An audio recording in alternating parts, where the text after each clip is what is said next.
Installe-toi, l'émission démarre ce soir. Angélique t'a réservé un florilège d'étincelles, du suspense, de l'amour, de l'émotion et de la passion.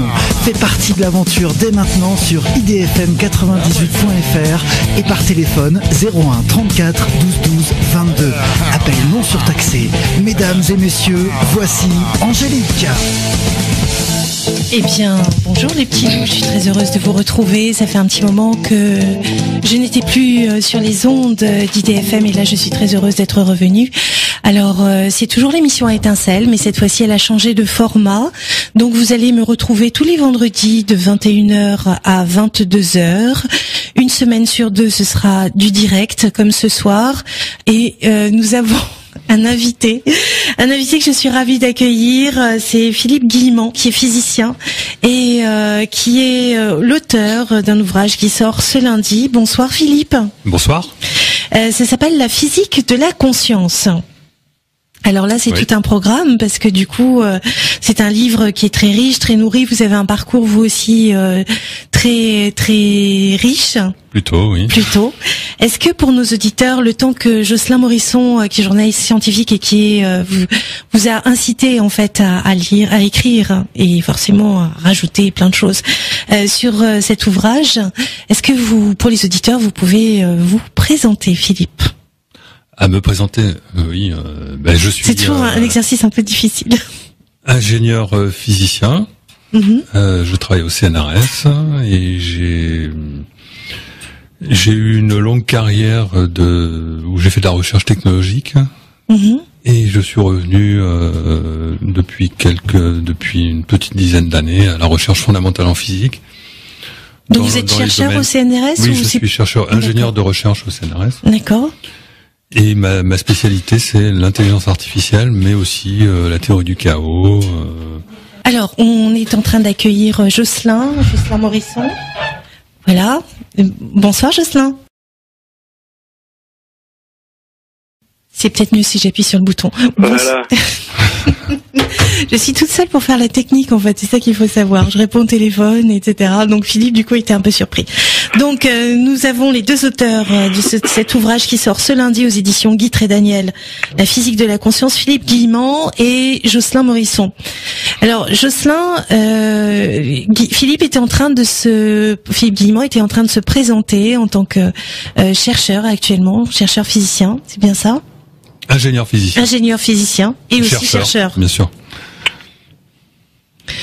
Et donc je continue. Donc ma spécialité c'est l'intelligence artificielle, la théorie du chaos, mais aussi la physique de l'information, la physique du rayonnement. Enfin, j'ai évolué dans différentes branches de la physique. Et je suis revenu sur la physique de l'information depuis, on va dire, 5-6 ans.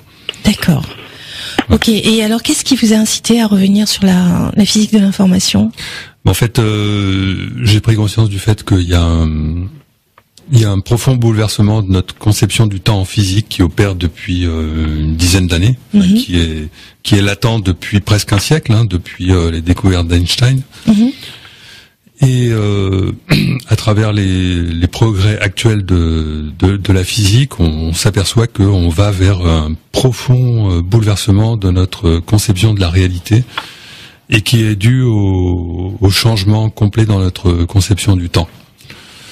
Notre conception du temps, c'est-à-dire que on s'aperçoit aujourd'hui que le temps n'existe pas. Enfin, on dit le temps n'existe pas. Bien sûr qu'il existe, mais en physique, ça veut dire simplement que en physique, on ne comprend pas la notion du présent. C'est-à-dire le présent n'a aucun sens pour la physique. Est-ce qu'on peut dire, c'est comme si on était en hélicoptère et qu'on voyait en dessous un train avec le wagon futur, présent, passé, et qu'on voit les trois en même temps? C'est une question naïve, hein. Disons que le présent, c'est comme le fait d'être effectivement sur la Terre, dans seulement 2 dimensions, être obligé de marcher. Et le fait de remettre en question la notion du temps, c'est de dire que en fait on rajoute une 3e dimension qui nous permet de survoler tout ça, et à ce moment-là on voit à l'avance le sentier qu'on va parcourir. Donc notre futur est déjà réalisé. Alors voilà, justement, on en parlait tout à l'heure dans la voiture, le futur est déjà réalisé, et donc en fait nous on va se mettre en synchronicité par rapport à ce futur-là. Oui, on devrait même dire tous nos futurs possibles sont déjà réalisés. C'est comme le menu au restaurant, finalement, les plats sont déjà cuits, puis on choisit notre plat. Voilà, c'est ça. C'est pas très romantique, mais tout le monde comprend ce genre de discours. Je dis pas que c'est exactement ça. C'est une bonne façon de le simplifier, parce qu'il y a une question de densité d'information qui rentre en jeu. Mais on peut considérer que nos futurs potentiels sont déjà dessinés, et que effectivement nos états de conscience vont permettre de privilégier certains futurs plutôt que d'autres, à condition que nous soyons déconditionnés. Alors on est rentré dans le vif du sujet. Jocelyn, est-ce que pour rappel, tu es journaliste scientifique? Oui. Comment est venue l'idée de cet ouvrage avec Philippe Guillemant? Comment ça s'est passé? Eh bien, ça s'est passé de la meilleure façon qui soit, parce qu'en plus, on a été aidé par les signes aussi. Je pourrais en livrer quelques-uns. Les synchronicités qui sont pas connues, qui sont connues que de Philippe et moi.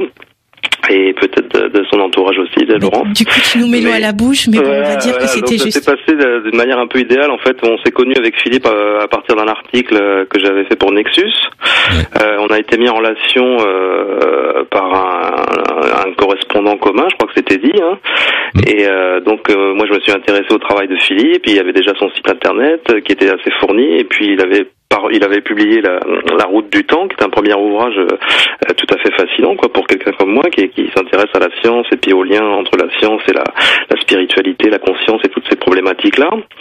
Et donc on était déjà en contact depuis un certain temps, effectivement, et j'ai vu qu'il il en avait sous le pied, comme on dit, c'est-à-dire que je voyais qu'il alimentait son site avec pas mal de nouveautés, des nouvelles réflexions. Dans ses conférences aussi, il avait de nouvelles idées, etc. Je voyais qu'il avait beaucoup de choses à dire, et qu'en même temps j'imaginais qu'il n'avait pas forcément le temps de mettre tout ça à nouveau par écrit pour faire un livre. Donc je lui ai proposé de collaborer à un projet comme ça, et moi ma collaboration elle a été essentiellement technique, effectivement, parce que j'ai travaillé sur le style, sur la forme, et puis j'ai quand même simplement proposé l'idée à Philippe de faire à la base une série d'entretiens, en fait. Alors il y a eu combien d'entretiens? Pour avoir un matériau un peu dense, voilà. Alors on s'est vu quelques jours et on a fait plusieurs heures d'entretien. Et ce qui est amusant, donc si tu veux, je te livre une première anecdote, c'est que moi j'avais dit à Philippe que pour qu'on ait un matériau assez dense, assez suffisant pour alimenter le volume d'un livre, ça serait bien qu'on ait une dizaine d'heures d'entretien. Et donc on s'est vu plusieurs jours et on n'a pas compté précisément la durée des entretiens qu'on faisait. Je l'ai enregistré donc pendant toutes ces conversations. Et puis au final, moi j'avais plusieurs fichiers sons comme ça que j'ai mis bout à bout. Et quand j'ai fait le compte total de ce que j'avais comme durée finalement finale d'entretien, il s'est avéré que j'avais 9h59 minutes d'entretien. Donc tu vois, il se trouve que ça collait pile avec l'idée qu'on s'était donnée au départ. Alors, on travaillait bien sûr avec un plan qui a évolué ensuite. Ce qui est intéressant, c'est que Philippe ensuite il a eu du temps pour justement retravailler énormément ce matériau de départ, ajouter beaucoup de choses, compléter, et ensuite on a fait des allers-retours pour travailler le style, les références et les choses que moi je pouvais apporter aussi avec ma propre culture, mon propre parcours de journaliste. Et au final, on a quelque chose d'assez ambitieux, je pense, et d'assez réussi, j'espère. Alors Philippe, en fait, ce plan que vous avez fait pour le livre, c'est en 4 parties. On a 4 parties bien distinctes. Oui, elles sont bien distinctes puisqu'elles ont, on va dire, la première partie, c'est toute la prise de référence par rapport à la physique. Comment est-ce que on se situe par rapport à la physique mainstream? Comment est-ce qu'on se situe par rapport à l'état de l'art? Donc c'est l'état de l'art, c'est très important. L'état de l'art. L'état de l'art en physique. Qu'est-ce que la physique nous apporte sur notre vision de la réalité? Voilà. D'accord. Quelles sont les possibilités de revoir notre conception de la réalité d'après la physique moderne? Ça, c'est la première partie. Oui. Ensuite, la deuxième partie, étant donné que le problème est posé dans la première partie, la deuxième partie consiste à répondre à ce problème, à résoudre le problème principal, et ça nous emmène vers donc l'introduction du fait que la conscience joue un rôle justement dans le présent qui n'est pas anodin. C'est-à-dire que je vous disais tout à l'heure que les physiciens ne comprennent pas la fonction du présent, mais si on redonne à la conscience toute son importance, toute sa fonction, à ce moment-là la fonction de la conscience serait on va dire d'exciter le vide. Alors exciter le vide, en fait, c'est solliciter la vibration du vide. C'est sélectionner, on va dire, le futur qu'on privilégie. On devient on a le choix, en fait. On a le choix à condition d'avoir une intention qui correspond au champ des possibles. C'est-à-dire qu'on peut on peut pas avoir n'importe quoi comme intention. Il faut que l'intention corresponde au chemin. Il y ait une résonance entre guillemets entre l'intention qu'on peut avoir et les possibilités qui se présentent dans notre parcours de vie, on va dire mécaniquement. Voilà, et à ce moment-là, pour que ce soit encore plus clair pour les auditeurs qui nous écoutent, parce que je suis presque sur le point de comprendre. Ça veut dire que les autres aussi. Est-ce que vous pouvez nous le repréciser différemment, ou Jocelyn, est-ce que tu veux le repréciser? Peut-être que Philippe peut dire ce que c'est que le vide quantique. Qu'est-ce qu'on entend par vide quantique? Oui. Ça oblige à parler de ce qu'est la physique quantique et des problèmes qu'elle pose. Hein. Oui. Mais l'idée, c'est qu'effectivement, la conscience, c'est une entité qui a une existence tangible, quoi, peut-être qui n'est pas une substance, mais qui en tout cas est capable d'interagir effectivement avec le vide quantique. Et le vide quantique, c'est quelque chose qui est plein de potentialités, contrairement à son nom. Hein, on parle de vide, mais là, les physiciens sont d'accord depuis longtemps là-dessus, sur le fait que le vide en fait est plein. Oui. Il est plein notamment d'informations et de possibilités et de potentialités multiples à partir desquelles effectivement la conscience va pouvoir choisir. Alors je vais peut-être expliquer, peut-être un peu mieux, certainement. Ça y est, la balle. Non, pas mieux, mais complémenter. Non, tu expliques très bien, Jocelyn. En fait, il faut comprendre que le temps, l'espace et la matière sont des notions qui sont plus relatives à la conscience que même à la physique. C'est-à-dire qu'en fait, en physique, on s'aperçoit qu'on détruit notre notion du temps, qu'on détruit notre notion de la matière et qu'on détruit notre notion d'espace. C'est-à-dire que, par exemple, en ce qui concerne l'espace, les physiciens courbent l'espace, ils le font même vibrer. Donc, en fait, l'espace devient élastique. Ce n'est plus de l'espace, puisque en fait, l'espace sur lequel on représente cet espace qu'on tord, etc., il n'existe pas. Pareil pour le temps. Le temps, on arrive à l'éliminer des équations de la physique. On s'aperçoit qu'on travaille en physique avec un futur déjà réalisé, un passé qui existe encore. Et puis, avec la matière, les physiciens décrivent la matière comme étant quelque chose qui se réduit finalement à des vibrations, à des ondes électromagnétiques, pas des ondes électromagnétiques, mais on va dire de l'électromagnétisme au niveau atomique et moléculaire, et des vibrations de l'espace au niveau infiniment petit. Et donc, finalement, le temps, la matière et l'espace ne sont plus des notions qui sont physiquement acceptables de manière intuitive. On les remplace de plus en plus par de l'information. Et en fait, c'est là qu'on peut comprendre ce qu'est le vide. C'est-à-dire que si on considère que notre réalité, c'est une projection de la conscience, et certains vont jusqu'à dire, et je soutiens cette idée-là, une projection holographique de la conscience. J'allais vous poser, ça faisait partie des questions que j'avais à vous poser, oui.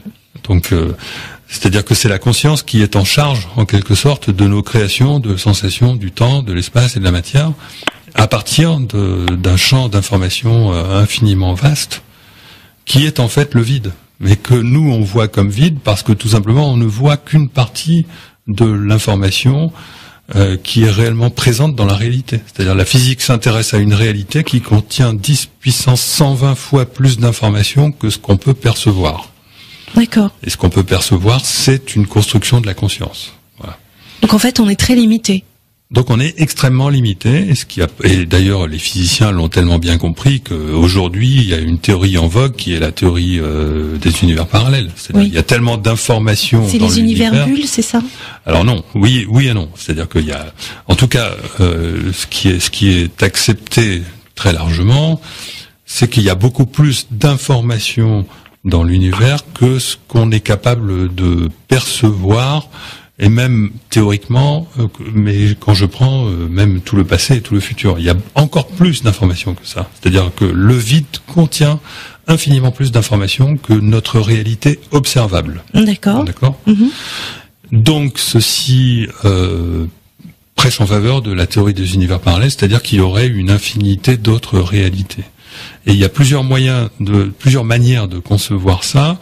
Soit on considère, alors je vais pas toutes les considérer, je vais en considérer deux concurrentes. Soit on considère que toutes nos réalités parallèles, toutes ces réalités parallèles existent dans des espaces séparés, c'est-à-dire dans des univers bulles, et il y en aurait une infinité, auquel cas nous sommes prisonniers à l'intérieur d'un univers bulle, et notre futur serait déterminé de façon unique. Donc on n'aurait absolument aucun libre arbitre. La conscience ne servira à rien. Or justement, on a notre libre arbitre. Et l'univers dans lequel la seule différence entre ma vie et la vie d'un autre, moi-même, serait que je bouge le petit doigt pendant une seconde de mon existence, au lieu de ne pas le bouger, serait obligé d'exister. Mais tout ça pour me priver la liberté de bouger le petit doigt ou de ne pas le bouger. Donc c'est assez insensé.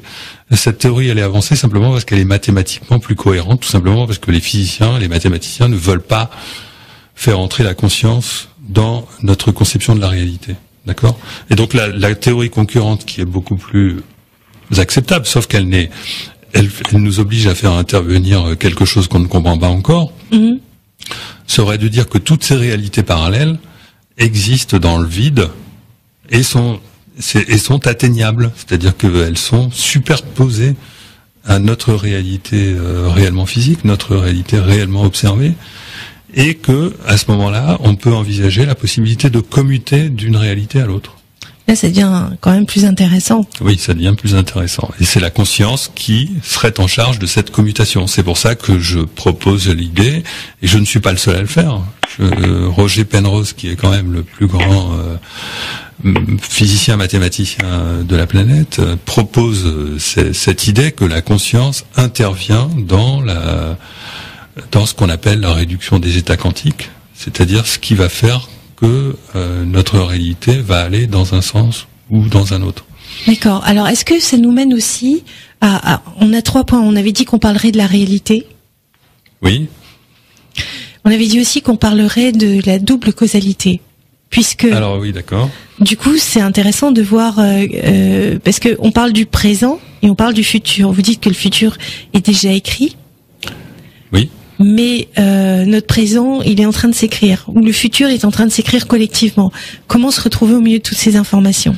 Alors voilà, disons que nous vivons à l'intérieur d'une réalité qui est collectivement construite. Il faut éliminer l'idée que nous vivrions chacun à l'intérieur d'un univers séparément des autres. Non, nous construisons tous ensemble le même univers, sinon il n'y aurait plus d'objectivité. On fait partie d'un morceau de puzzle. Oui, nous sommes un morceau du puzzle, mais nous construisons tous ensemble notre réalité collective. Et la raison pour laquelle nous ne pouvons pas réaliser nos rêves, chacun de nous, vient du fait que cette création, elle est collective. Donc en fait, pour créer nos rêves, il faut qu'on adhère, j'allais dire, qu'on fasse adhérer un plus grand nombre sur notre rêve. Comme par exemple notre président, il voulait être président, bah voilà, il a fait adhérer tout le monde à son rêve. Oui, c'est une question naïve, hein. Oui, non, mais on peut le dire comme ça, mais bon, c'est relativement facile de comprendre qu'on ne peut pas obtenir tout ce qu'on veut comme ça instantanément. Peut-être qu'après notre mort, oui, mais pendant notre incarnation, si on peut dire entre guillemets, pendant cette vie que nous avons, qui est une construction collective de la conscience, on ne peut réaliser ce qu'on veut que si c'est en harmonie avec avec le collectif. C'est là que la double causalité intervient. C'est-à-dire qu'en fait, ce que nous créons, nous ne le créons pas dans le présent. Nous le créons dans le futur. C'est-à-dire que toutes nos pensées, et en particulier toutes nos intentions, ont un effet, et cet effet, il s'inscrit dans le futur. Mais ce futur, ce n'est pas du futur.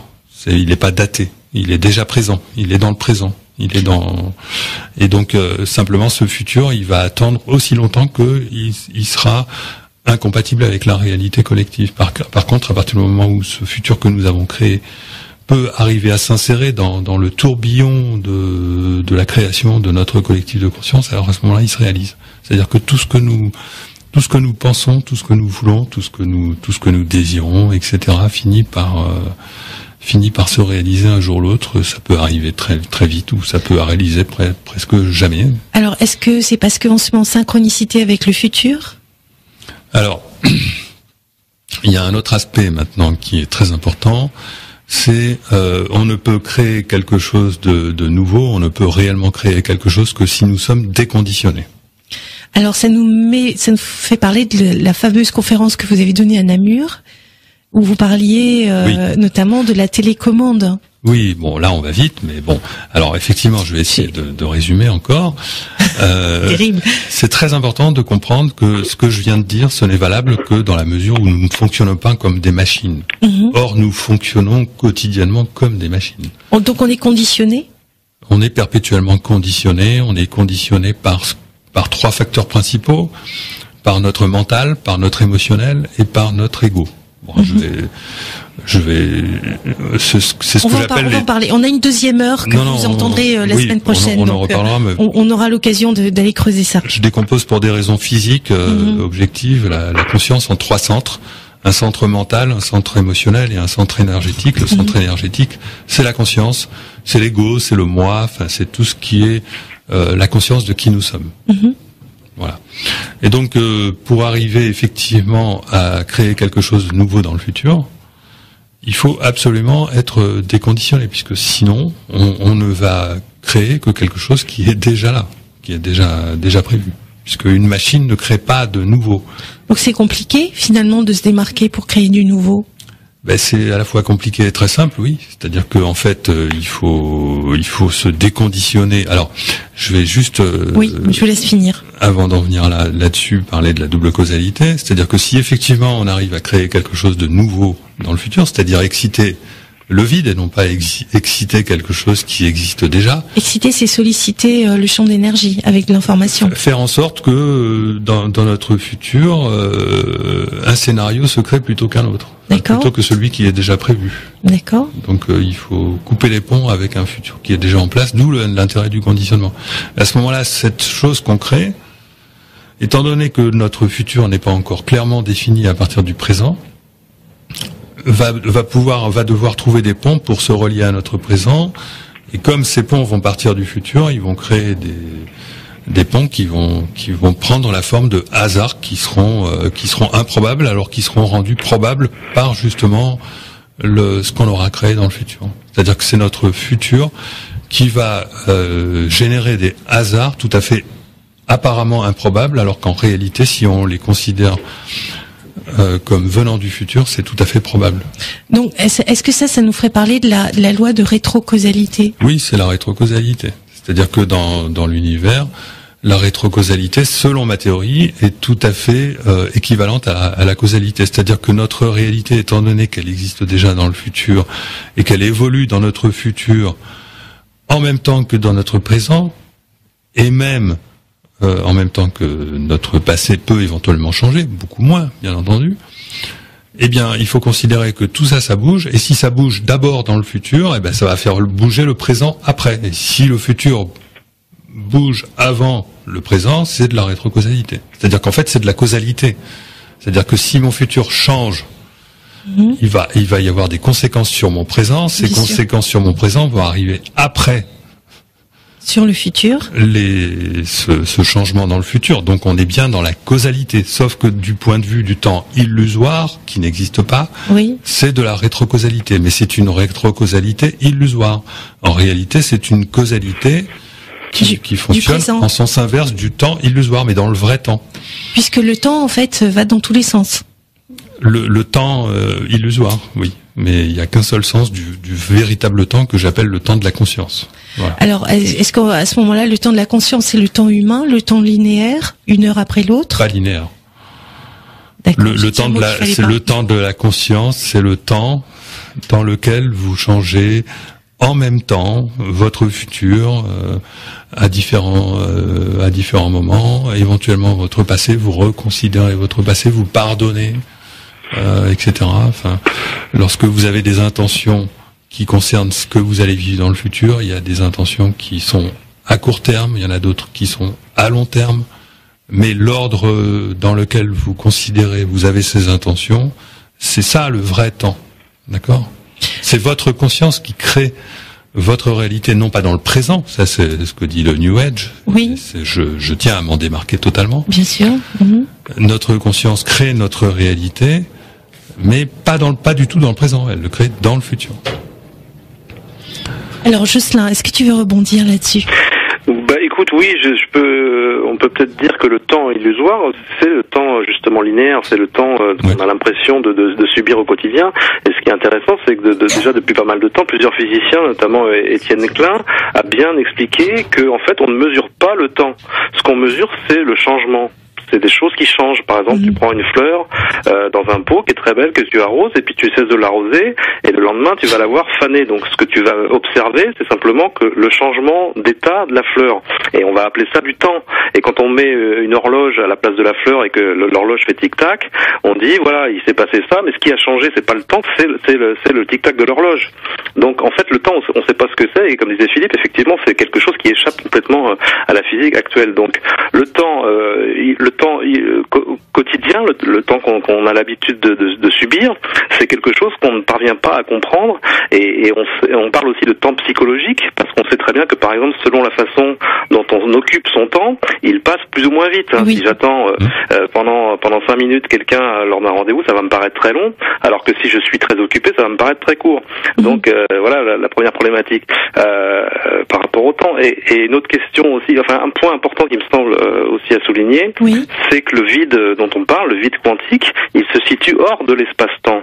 Ça, c'est quelque chose qui a été dit, mais sur lequel il faut insister, je pense, parce que tu parlais tout à l'heure de notre relation au réel. Qu'est-ce que la réalité ? La réalité, depuis Einstein, c'est l'espace-temps. Donc, 3 dimensions d'espace, une dimension de temps. Et là, c'est quand même une information en soi qui est déjà un peu ébouriffante de considérer qu'il y a quelque chose en dehors de l'espace-temps.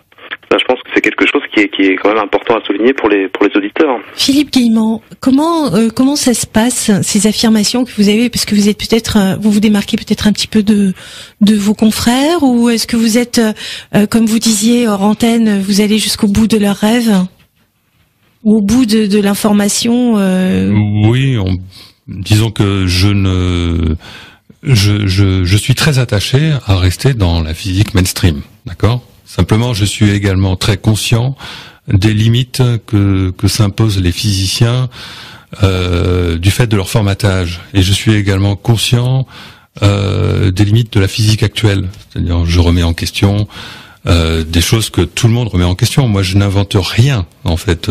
Je suis pas en train de proposer une théorie qui se situe en dehors de la physique.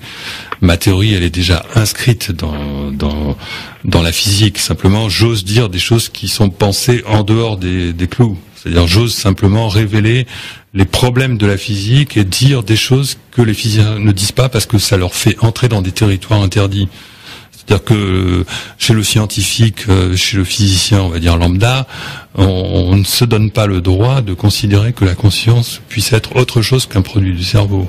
D'accord ? Parce qu'on considère que c'est quelque chose qui est pas du domaine de la physique, mais qui est du domaine des neurosciences. Or, les neurosciences, les neuroscientifiques n'ont pas la compétence des physiciens pour évaluer mécaniquement, pour évaluer la construction mécanique de la réalité. Donc c'est intéressant de faire le lien entre les deux. Donc c'est un cercle vicieux, c'est un chat qui se mord la queue. Alors les physiciens, les neurophysiciens, n'ayant pas le soutien des physiciens pour essayer de bâtir une vision cohérente de relation entre le cerveau et la conscience, ils partent de leur éducation d'il y a 30-40 ans, qui est un esprit mécaniste, et ils disent des bêtises. Des neuroscientifiques, tu veux dire? Oui, des neuroscientifiques. À l'exception de Hameroff, qui travaille précisément avec Penrose, bien sûr. Voilà, il y a quelques... Le docteur Hameroff. Voilà. Le docteur, comment tu dis? Stuart Hameroff, d'accord. Oui, j'ai parlé de neurophysicien, mais en fait... oui, c'est pour ça que je te reprends. J'invente quelque chose qui... Neurophysicien, c'est pas mal comme n'existe pas encore. C'est intéressant. C'est peut-être en cours de création, d'ailleurs. On va y aller.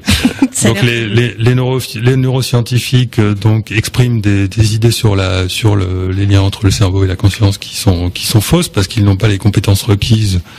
Et que c'est un problème de physique, et les physiciens ne vont pas dans ce territoire parce qu'ils considèrent que c'est un problème de neurophysiciens. Donc voilà, personne n'y va. Et donc ça, c'est un tort. Et moi, je suis un physicien qui a beaucoup travaillé avec des neuroscientifiques. Donc, vous avez travaillé avec qui? J'ai travaillé avec des différents neuroscientifiques dans le domaine de la neurophysiologie, dans le domaine de l'autoneurologie. J'ai développé des appareils qui sont aujourd'hui distribués à l'international, qui équipent des cabinets d'autoneurologie, par exemple. Des appareils aussi qui servent à analyser donc le fonctionnement du cerveau et qui ont permis de faire des découvertes qui sont allées jusque dans ont permis de faire des publications très importantes. Donc bon, voilà, j'en connais quand même un rayon à la fois en neurosciences et en physique, et c'est ce qui m'a peut-être aidé à franchir le pas. D'accord, parce que c'est quand même courageux finalement. Oui et non, oui, j'ai un certain courage, certainement. Un courage prudent, on va dire. Oui, un courage, on va dire, calculé, c'est-à-dire que disons que j'ai accumulé des connaissances qui me permettent de voir clairement quels sont les problèmes de la physique actuelle et là où la physique a tort de ne pas aller. C'est-à-dire que pour moi, il m'est apparu clairement que la conscience est un problème qui appartient à la physique. Il faut pas laisser la conscience aux neuroscientifiques. Ils ou sont au pas New Age. Encore moins au New Age, évidemment. Non, mais là, justement, à partir du moment où les physiciens laissent tomber le problème de la conscience, c'est vraiment n'importe quoi. Alors qu'en physique, on a tout ce qu'il faut pour comprendre le phénomène de la conscience, ou au moins pour comprendre, je dirais pas le phénomène de fond en comble, mais au moins pour comprendre la conscience en termes d'information. Voilà. À quoi la conscience correspond-elle en termes d'information? Eh bien, la physique a parfaitement les moyens de connecter la conscience à ce qu'on appelle les vibrations de l'espace-temps. Voilà. Personnellement, je connecte la conscience aux vibrations de l'espace-temps. Roger Penrose, notre grand physicien, le fait également. Il a été fortement contesté. Moi, je soutiens totalement sa théorie. Je considère qu'elle va dans le bon sens. Le problème, c'est qu'à partir du moment où on met les pieds dans ce terrain, évidemment, on est amené, ce que je fais, à ensuite proposer un modèle de l'âme. La modélisation de l'âme. La modélisation de l'âme. Et ça, c'est quelque chose qui est impensable. Alors c'est étrange parce que en fait, ça rejoint quand même beaucoup les philosophes, parce qu'on retrouve. D'ailleurs, c'est un livre qui est quand même facile à lire. Il demande de la concentration, mais en tout cas, il est accessible. Notamment grâce à Jocelyn. En tout cas, c'est un régal parce que j'en ai lu. Je l'ai eu hier, donc j'ai quand même lu quelques petites parties et notamment je suis allée à l'essentiel, je suis allée sur le glossaire, donc je suis allée lire les définitions et j'ai trouvé que c'était très intéressant la représentation de l'âme, de l'esprit, de l'âme, du moi et du soi. Oui. Alors, moi, si je peux intervenir à ce Angélique, j'aimerais dire que le travail de Philippe, il est particulièrement intéressant, précisément parce qu'il ramène dans le champ de la physique classique, en l'occurrence, même pas la physique quantique, bien qu'il y a des applications au niveau de la physique quantique, forcément, mais si tu veux, il revient un peu sur des dérives auxquelles on a pu assister aussi ces dernières années, de la part de physiciens qui étaient plus dans le domaine de la physique quantique et qui, justement, en s'attaquant à ce problème de la conscience, en sont venus à dire des choses qui sont allées un peu trop loin, comme le fait que, par exemple, nos pensées créent le monde. Alors, c'est une formule qui appartient à un physicien que Philippe connaît et qui est que bien sûr qu'il faut expliciter, analyser, etc. Mais il y a cette idée qui justement a été aussi captée par le milieu du New Age, qui consiste à dire voilà, nos pensées créent notre réalité et du coup on peut changer notre réalité simplement en changeant nos pensées. Voilà. Et qui est une formulation très naïve des choses et qui fait plus de mal que de bien. Et le grand apport de Philippe, c'est justement de ramener cette réflexion dans le champ de la vraie physique, et tout en s'attaquant à des concepts effectivement comme l'âme, l'esprit, la conscience, le soi, enfin en tout cas en utilisant ces notions-là qui sont définies effectivement, qui sont précisément définies dans le livre en l'occurrence, mais qui sont pas des concepts a priori auxquels la physique s'intéresse, en tout cas pas la physique classique. Donc c'est ça je pense qu'apporte Philippe essentiellement. Alors dans la quatrième, parce qu'on a parlé des 3 premières parties de l'ouvrage, il y a encore une 4e partie. Est-ce qu'on en a parlé ou pas encore? Mais on n'a même pas encore parlé de la troisième, là. Alors, la troisième, on a 10 minutes, mais sachez que la semaine prochaine, vous aurez, vous aurez 1 heure d'émission en différé, puisque nous allons l'enregistrer tout à l'heure. Ça va être notre nouveau fonctionnement. 1 heure de direct, enfin là aujourd'hui un petit peu moins, et 1 heure de différé. Donc vous aurez d'autres questions vendredi prochain entre 21h et 22h. Hein. Donc la suite de cette interview passionnante va continuer. Donc on va parler du troisième et de la troisième et quatrième partie. D'accord. Sur les 10 prochaines minutes, on s'arrêtera après, on se dira au revoir et puis on se retrouvera la semaine prochaine.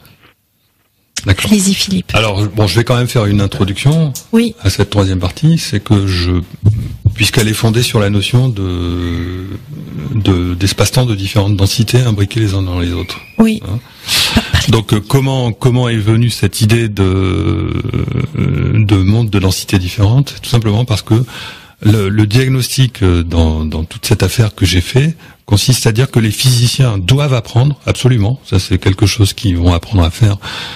Bon, je suis très anticipatif dans cette affaire, mais bon, mon expérience d'ingénieur notamment me permet de l'être. Donc les physiciens doivent apprendre à travailler à la fois avec des conditions initiales et des conditions finales. Mmh. Ça c'est le grand oubli de la physique, c'est de considérer que tout doit, c'est même le grand bug, hein, tout doit dépendre de conditions initiales, c'est-à-dire passées. Hein. Et ça, je considère que c'est faux parce que justement, c'est non pas un seul futur qu'on fabrique avec la réalité présente, mais une infinité de futurs potentiels. Donc il faut, pour faire de la vraie physique, il faut apprendre à travailler avec des conditions initiales et des conditions finales. Et pour apprendre à faire ça, mes travaux sur le billard, je vais pas rentrer dans le détail, on n'a pas le temps, m'ont appris que il était possible de le faire à condition de travailler avec des conditions finales de beaucoup moindre densité que les conditions initiales. Est-ce que c'est parce que le futur est déjà écrit? Non, c'est parce que le futur, si on veut oui, c'est parce que le futur est déjà écrit, mais pour qu'il soit compatible avec le présent, il faut qu'il soit beaucoup plus imprécis. Et la notion de densité d'information. Hein. La notion de densité d'information, ça a un lien avec la notion de précision. Alors, voilà, si on considère la précision, la densité d'information de notre monde physique tel qu'il est décrit par les physiciens, c'est quelque chose qui va jusqu'à l'échelle atomique. Et après, les choses deviennent quantiques, c'est-à-dire que on parle souvent d'états de superposition ou de particules qui sont dans plusieurs états simultanés, etc. En fait, ça vient simplement du fait qu'on n'a pas d'information. On manque d'information. En dessous d'une certaine échelle, on manque d'informations. C'est ça? C'est l'échelle de Planck, ça c'est certain, mais en réalité c'est bien avant cette échelle de Planck. Parce que je vais pas parler de principe d'incertitude d'Heisenberg qui montre que c'est bien avant l'échelle de Planck.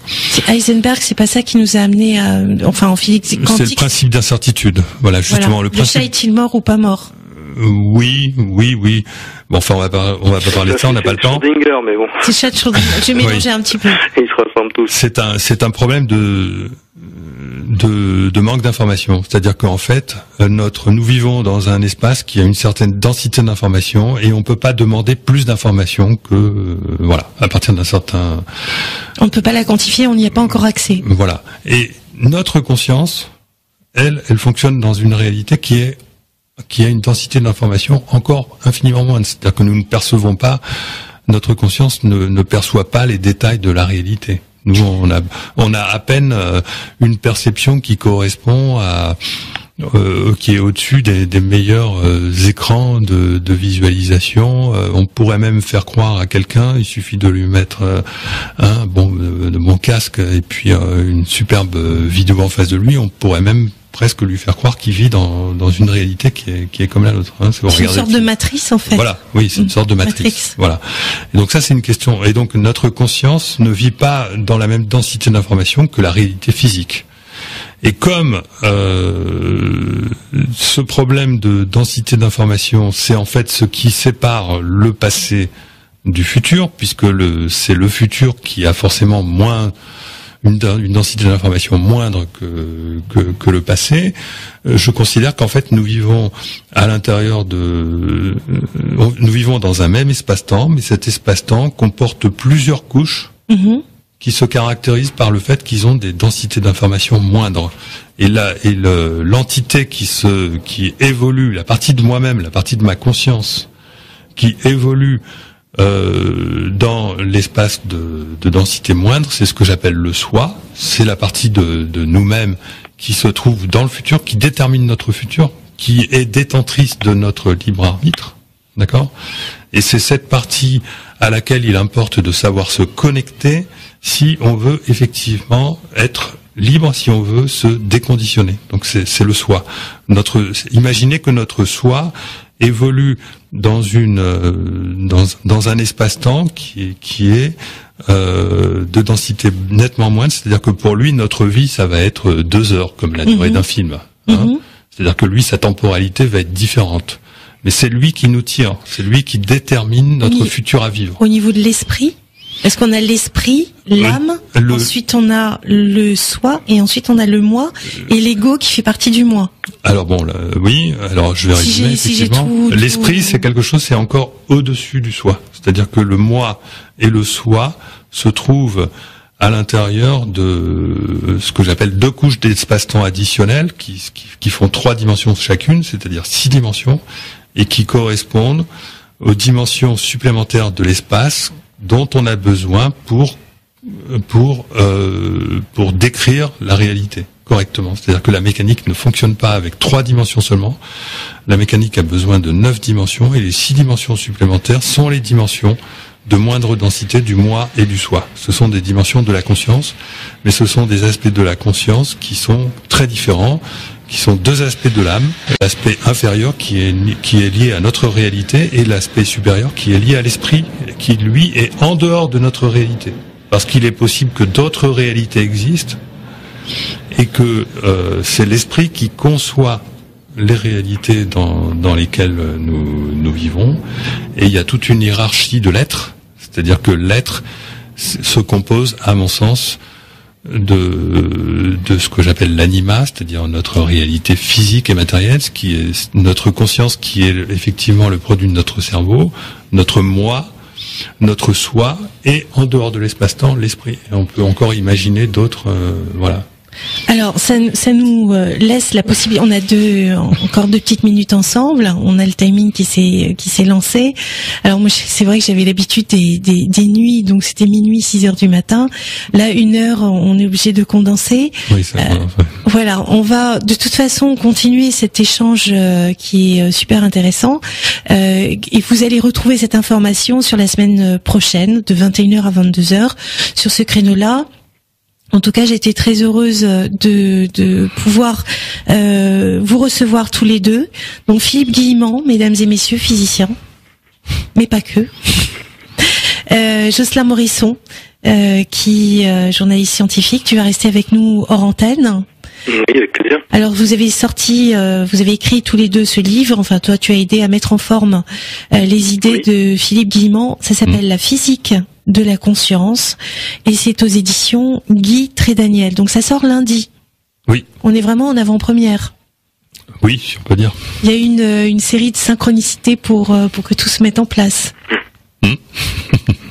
Jocelyn, est-ce que tu peux... alors, vous allez pouvoir retrouver cette interview sur mon site angélique.fr. Vous pouvez aussi le demander à la radio, donc www.idfm98.fr. Et puis, si vous avez des questions à nous poser, eh bien, vous pouvez retrouver le site de Philippe Guillemant. C'est philippeguillemant.net. Oui. Non, Guillemant.net tout court. Guillemant.net, oui. En toute simplicité. Jocelyn, on peut te retrouver facilement. On sait que tu vas écrire un article qui va paraître dans Nexus prochainement. Oui, je continue à collaborer avec Nexus, tout à fait, régulièrement. Donc on va pouvoir avoir l'occasion de se retrouver ensemble pour une émission à part entière.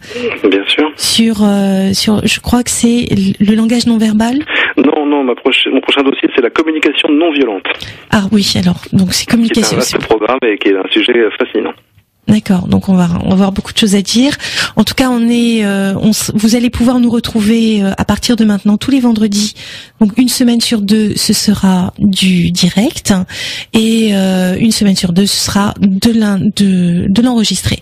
En tout cas, je vous cède l'antenne sur idfm 98.fr. Jocelyn Morisson. Le spirituel, c'est pas un refuge, c'est quelque chose qui donne du sens à la vie. Florence Leray, journaliste. Moi, j'aime bien essayer de voir en chacun l'étincelle divine et la possibilité aussi de s'améliorer. Rénal Roussel. L'autel, au moment où on fait la messe, l'autel, il y a une énergie qui est entre la terre et le cosmos. Donc moi, gamin, je voyais tout ça, je trouvais ça fabuleux. Pascal de Clermont. Allumez une seule bougie et vous éclairez l'humanité. Il y a toujours de la lumière sur la terre. Gérard Max. Nous sommes en plein psychédélisme au sens étymologique du terme, qui veut dire élargissement de la conscience sur l'antenne, et ça fait énormément bien. Je suis Claire Bazin, psychanalyste dans le Gard, à Nîmes, art thérapeute et présidente d'une association qui s'appelle L'Enfant et le Deuil. Je m'appelle Nicole Dron et je suis là ce soir pour partager avec vous tous donc une expérience qu'on appelle EMI. Gérard Max. C'est la meilleure programmatrice musicale d'IDFM. Et je suis musicien. On s'est marré, et c'est ça qui m'a aussi permis d'éclairer ma nuit. Réécoutez les meilleurs moments d'Étincelle sur angélique.fr et sur idfm98.fr. Radio Anguin, 98 FM. Installe-toi, l'émission démarre ce soir. Angélique t'a réservé un florilège d'étincelles, du suspense, de l'amour, de l'émotion et de la passion. Fais partie de l'aventure dès maintenant sur idfm98.fr et par téléphone 01 34 12 12 22. Appel non surtaxé. Mesdames et messieurs, voici Angélique. Bonsoir à tous. C'est la première émission en direct, donc sur IDFM, c'est l'émission Étincelle, toujours nouveau format avec Angélique, de 21h à 22h. Cette émission donc est enregistrée en différé et ce sera ainsi tous les 15 jours. Donc une semaine sur 2, vous me retrouverez en direct, une semaine sur 2, vous me retrouverez avec un enregistrement, et nous continuons la suite de cette émission qui était fort passionnante, qui nous a laissé tous sur notre faim, avec notre invité qui est physicien, mesdames et messieurs, auteur du tout nouvel ouvrage qui vient juste de sortir lundi dernier, La physique de la conscience, aux éditions Guy Trédaniel, coécrit avec le journaliste scientifique Jocelyn Morisson. Philippe Guillemont. Bonsoir. Bonsoir, vous nous avez laissé vraiment sur notre faim. Oui, j'imagine, puisqu'on a abordé beaucoup de physique. Alors en fait, on était parti sur, pour résumer un petit peu ce qui a été dit la semaine dernière, on parlait des points clés, c'est-à-dire que dans la théorie de la double causalité, oui. Il y a le modèle de la conscience, et ce modèle a plusieurs étages. Oui. Alors, comment résumer ça? Je pense qu'il faut essayer de voir les choses le plus simplement possible pour les auditeurs. Et donc, on va dire que les physiciens ont découvert deux réalités. Hein. Ils ont découvert la réalité tangible, macroscopique, oui. dense, celle qu'on touche tous les jours, celle qu'on perçoit, etc. Et ils ont découvert l'existence d'une réalité quantique, oui. qui fonctionne avec de toute autre loi. C'est-à-dire que dans cette réalité quantique, tout arrive simultanément, tous les possibles sont simultanés, et bon, il se passe un tas de phénomènes bizarres comme la non-localité, l'espace, le temps n'existent plus dans cette réalité. C'est-à-dire que tout peut avoir lieu à tous les endroits simultanément, et il n'y a même plus de notion de temps. Le passé et le futur sont simultanés, et voilà. Donc, il faut considérer que, en fait, compte tenu de ces deux réalités, on va pouvoir faire un raccourci, enfin je fais un raccourci pour la compréhension des auditeurs, qui consisterait à dire que tout ce qui est du ressort du quantique, c'est de la conscience. Voilà. Et ça revient à dire que dans notre réalité, il y a un monde qui est fait d'espace, de temps et de matière, qui est observable, et il existe, au-delà de ça, un autre monde qui contient infiniment plus d'informations, et qui est de nature quantique, et en fait, qui est de la nature de la conscience. Alors, dans ce modèle de la conscience, il y a plusieurs étages. Alors oui, voilà. Donc là, je viens de décrire, on va dire, 2 étages. L'étage du physique, qui est notre réalité matérielle, et l'étage de la conscience, qui est une réalité quantique. Mais dans le modèle que je propose, je considère que en fait ce qui nous arrive dans le présent est à la fois déterminé par ce qui est matériel, c'est-à-dire ce qui fait partie du passé, et déterminé par ce qui est de l'ordre de la conscience, c'est-à-dire qui fait partie du futur. C'est-à-dire que notre futur va être composé de toutes les alternatives possibles à notre vie. Et en fait, cette réalité, on peut considérer comme étant de nature macroscopiquement quantique, et donc de l'ordre de la conscience. Cela n'empêche qu'il existe bel et bien, à chaque instant, une ligne de vie sur laquelle nous sommes engagés, tout comme un train se trouve engagé sur des rails, et il y a, en fonction des aiguillages qui sont programmés à un instant donné, il a un itinéraire bien précis. Sauf que si pendant qu'il est en train de rouler, on change les aiguillages, à un moment donné, son futur va changer. Et c'est à peu près la même chose pour la conscience. Et donc l'idée, pour simplifier, c'est de dire que la conscience est capable de changer les aiguillages. Alors ça, c'est un concept un peu nouveau, que finalement, c'est nous qui créons notre vie. Oui, enfin, c'est pas un concept nouveau, c'est dans la mesure où... En se basant sur la physique, hein, j'entends, en étant ramené sur des bases de physique. Oui, c'est vrai, dans le commun des mortels, en philosophie, on appelle ça le libre arbitre. Le libre arbitre est largement contesté par les physiciens, pas tous, hein, et parce que la science est bâtie sur un présupposé déterministe, c'est-à-dire que tout ce qui arrive est explicable mécaniquement. Et c'est ce présupposé que je conteste, et je ne suis pas le seul à le contester, en parlant d'indéterminisme, mais c'est-à-dire que ça veut dire qu'en fait, notre futur n'est pas déterminé mécaniquement par notre passé. Il est déterminé par autre chose et qui relève de la conscience. Ce qui ne veut pas dire pour autant que nous soyons libres, dans la mesure où la conscience elle-même n'est pas exempte de déterminisme. Et on peut noter que l'un des déterminismes de la conscience, c'est ce qu'on appelle couramment le conditionnement. C'est-à-dire que ce n'est pas parce que nous avons une conscience qui est supposément libre ou qui pourrait effectivement gagner sa liberté qu'elle l'est. C'est-à-dire que parce que notre conscience, elle est elle-même conditionnée par notre matérialité, et que donc ce n'est pas parce que notre conscience est capable de déterminer notre futur que notre futur est parfaitement libre. Voilà. C'est-à-dire qu'on peut être conditionné. D'accord. Donc, par rapport à votre question, donc c'est à ce moment-là que j'introduis un 3e étage de la conscience que j'appelle l'étage du soi. Donc je rappelle les 2 premiers étages, l'étage de la matière que j'appelle celui de l'anima, l'étage de la conscience, mais on va dire de notre conscience de veille, notre conscience de tous les jours. Notre individualité. Notre individualité, l'idée que nous avons de nous-mêmes, etc., qui est la conscience du moi. Et l'étage d'une conscience supérieure, d'une conscience, on va dire, plus spirituelle, qui est plutôt de l'ordre du subconscient, enfin, qui est de l'ordre de l'inconscient, c'est-à-dire qu'elle est inconsciente. Il y a 2 sortes d'inconscient. Il y a l'inconscient qui provient de notre conditionnement matériel, et il y a l'inconscient qui provient de notre programme de vie spirituel. Donc là, ça rajoute un 3e étage.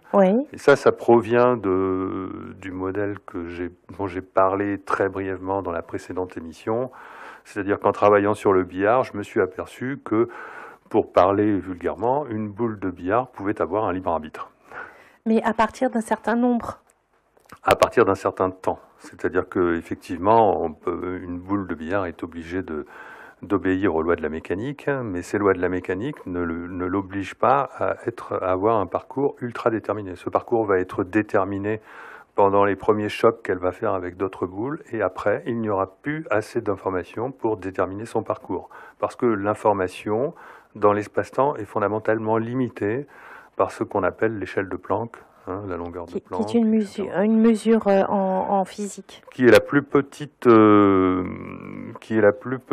distance possible, c'est-à-dire en dessous de laquelle il n'existe pas de distance. Ça correspond. Sauf si on passe en mode quantique. On est déjà en mode quantique. On est déjà en mode quantique. C'est-à-dire que c'est une échelle. C'est une distance qui est égale à 10 puissance moins 33 cm, c'est-à-dire 0,00301 cm. On sent que vous êtes à l'aise là-dedans. Mais nous et les auditeurs, pas encore tout à fait. On va y revenir. De toute façon, ce que je voulais simplement amener, c'est que sur cette théorie de la double causalité, on a le modèle de la conscience à plusieurs étages. Oui. Donc l'anima, le moi, le soi et en fait l'âme, le tout dirigé par l'esprit. Si je résume, oui, alors en fait, gros c'est ça. Je considère que l'âme, c'est l'interface entre notre réalité physique et bien matérielle et l'extérieur de l'espace-temps, c'est-à-dire qui est potentiellement détenteur de notre libre arbitre, que j'appelle l'esprit. Et l'âme, c'est simplement l'interface entre la matière et, on va dire, le monde des idées de Platon, par exemple, c'est-à-dire ceux qui se situent totalement en dehors de l'espace-temps. Or, les physiciens ont découvert qu'il existait 6 dimensions supplémentaires à l'espace, qui ne sont pas forcément des dimensions de l'espace lui-même, mais qui sont des dimensions vibratoires de l'espace. Oui. Et ces 6 dimensions, je les attribue à l'âme. C'est ce qu'on disait sur la dernière émission et on en était resté là, justement. Voilà. Et donc, cette âme, je la décompose en 2 parties. Une partie qui est liée à la matière, qui est, que j'appelle le moi, qui est la conscience du moi, et une partie qui est liée, qui est plutôt connectée à l'esprit et que j'appelle le soi, qui est la conscience du soi. Mais ces 2 parties, le moi et le soi, font partie de l'espace-temps dans la mesure où elles font partie de ce qu'on appelle le vide quantique. D'accord ? Ce qu'on appelle le vide, c'est plein d'informations, ça contient infiniment plus d'informations que notre espace-temps lui-même, mais ça reste lié à notre espace-temps et ça contient toutes les potentialités de réalisation. Voilà. Alors, donc, sur ce qui est intéressant, c'est qu'au milieu de ce système et de ce modèle que vous proposez, est-ce qu'on peut je sais pas si on peut dire que c'est la modélisation de l'âme ? Oui, alors bon, on va pas rentrer dans les détails de la modélisation de l'âme que je fais dans le livre. Par contre, on va peut-être aborder maintenant ce qu'on n'a pas eu le temps de faire à la précédente émission. Donc, c'est les aspects un petit peu plus psychologiques.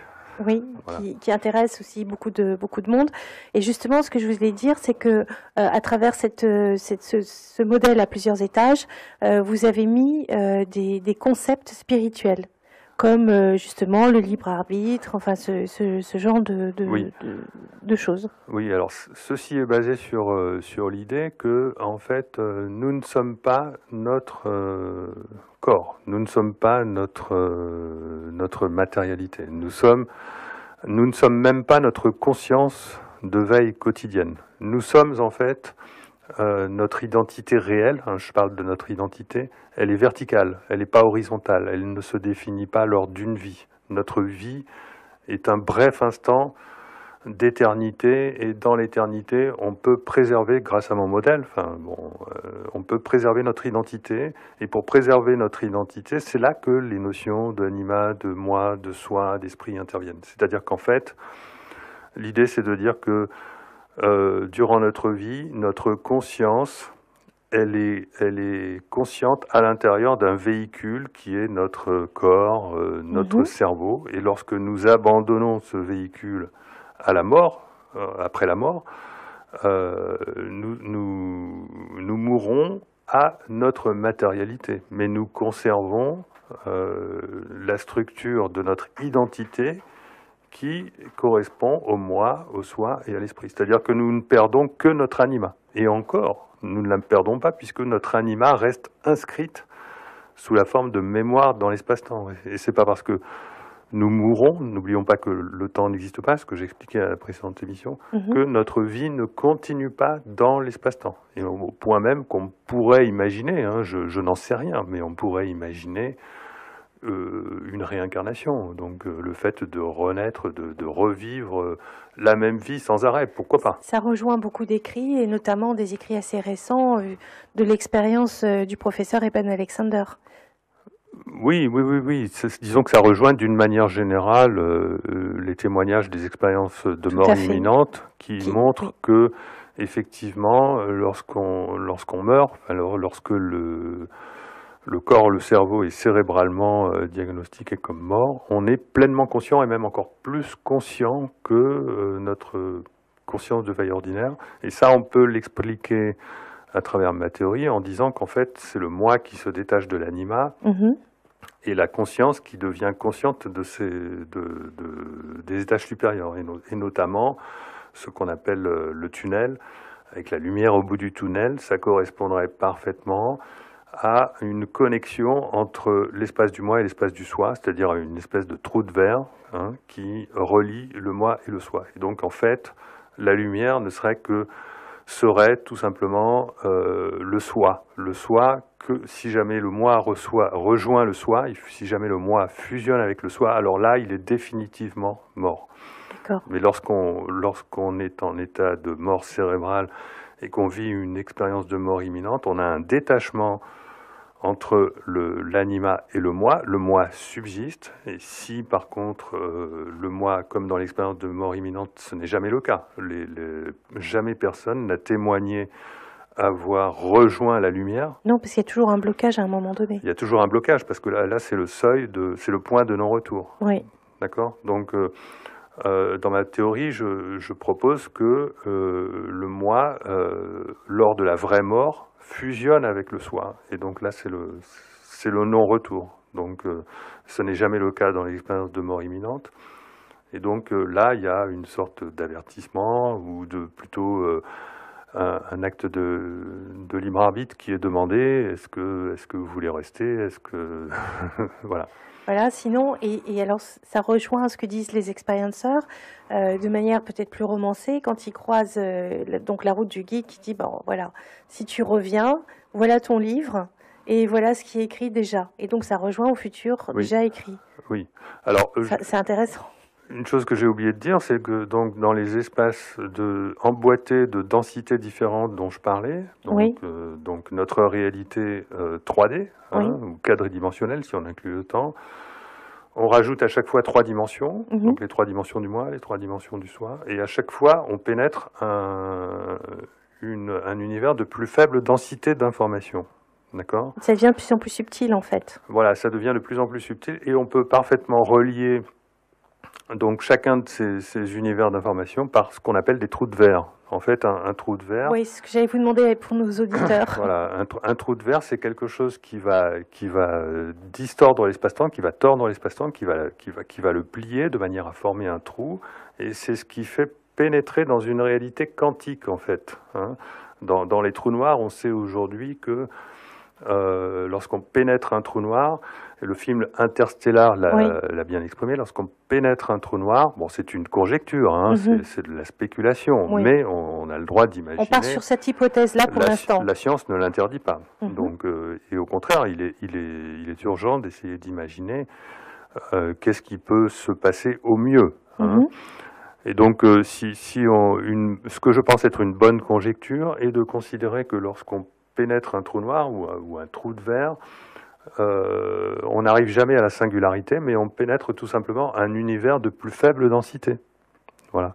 Et dans cet univers de plus faible densité, il n'y a plus de temps, donc il n'y a plus de mécanique, et donc les lois du déplacement, les lois de la mobilité sont plus du tout les mêmes, elles deviennent quantiques. C'est-à-dire que on est présent partout à la fois. En fait, non, on n'est pas présent partout à la fois, mais on se meut par la pensée, puisqu'on est dans un univers de conscience.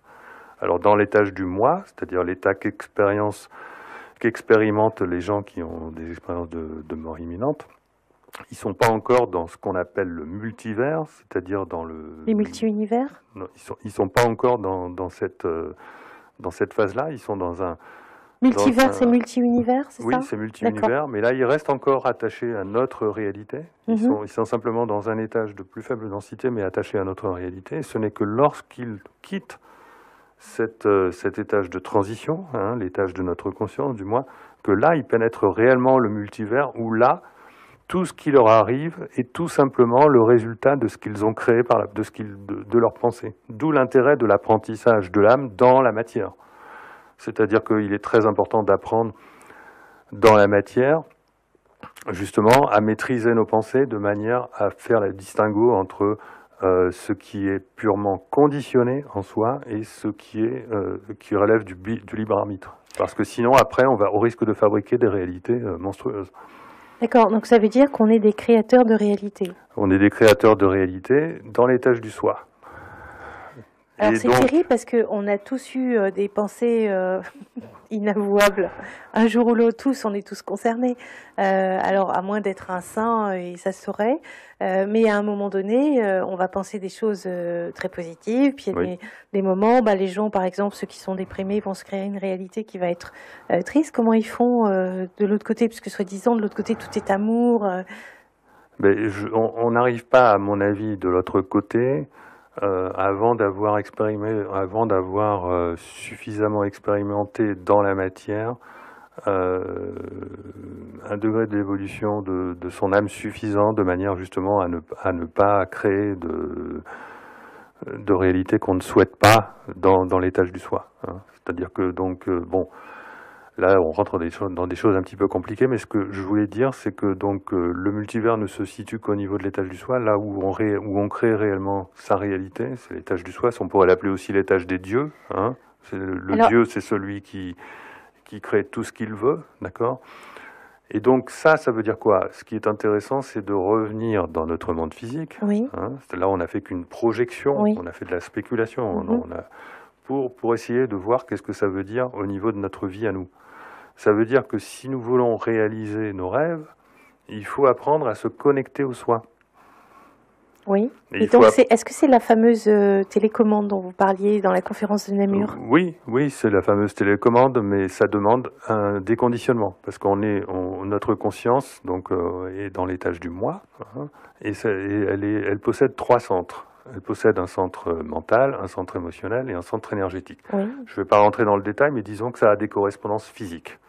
D'accord ? Il y a des raisons bien physiques. Si on considère... et donc ces 3 centres, ils sont d'abord et avant tout liés à l'anima. Ils sont conditionnés par l'anima. Ils sont conditionnés par notre corps et par notre cerveau. Notre cerveau, c'est bel et bien une machine.